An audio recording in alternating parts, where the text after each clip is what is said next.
به نام خالق هستی بخش با سلام و شب خیر خدمت شما دوستان فوتبال، همراهان همیشگی سایت و اپلیکیشن آنتن. بریم سراغ رقابت بین تیم‌های سرای تاجیکستان و النصر عربستان. بازی که از سری مسابقات لیگ قهرمانان تقدیم حضورتون میشه. گروه ای رقابت‌ها و هفته ششمی که خب در واقع میتونم بگم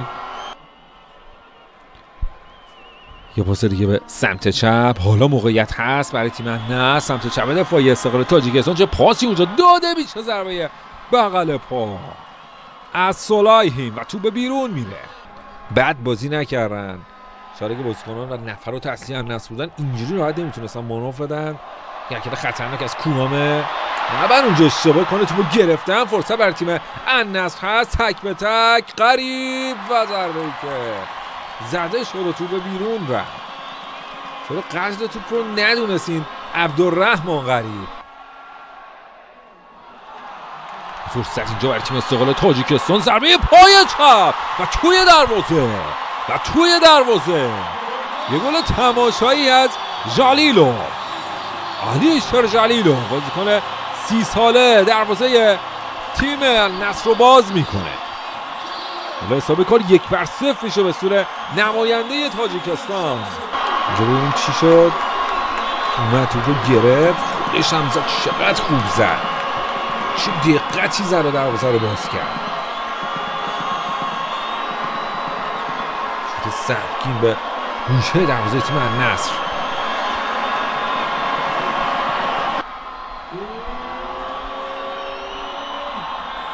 یه پاس سمت چپ دفاعی النصر، روی دروازه میرفت یه گل خودی اینجا زده بشه و تم کورنر دادن.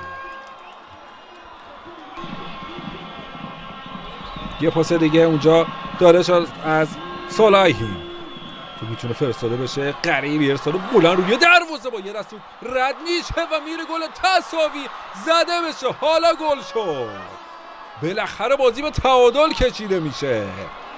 ضربه دیدنی رو اونجا به توپ میزنه و بازی رو به تعادل میکشونه.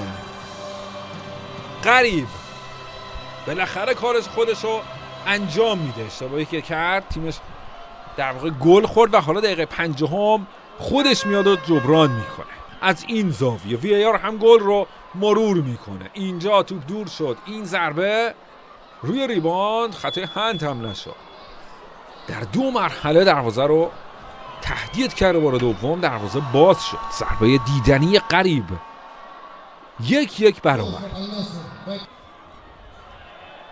جلیلوف اینجا به دنبال گرفتن توپ هست. حالا موقعیت برای شوت زنی و توپ از کنار دروازه به بیرون میره.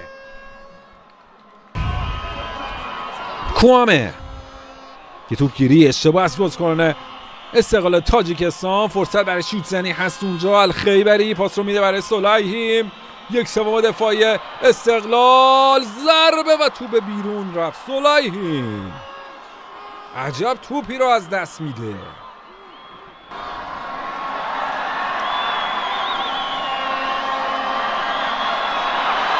موقعیت بر تیم استقلال تاجیکستان، فرصت است برای گل دوم. نظروف میکاره، ضربه بغل پا بیگانوویچ، ضربه رو زد و نجار به خوبی توپ رو گرفت.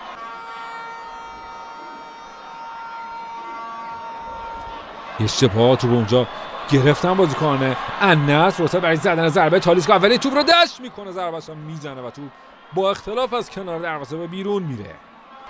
دیگه منتظر سود پایان مسابقه باشیم. تساوی 1-1 دو تیم النصر و استقلال تاجیکستان در این لحظه بازی به اتمام میرسه.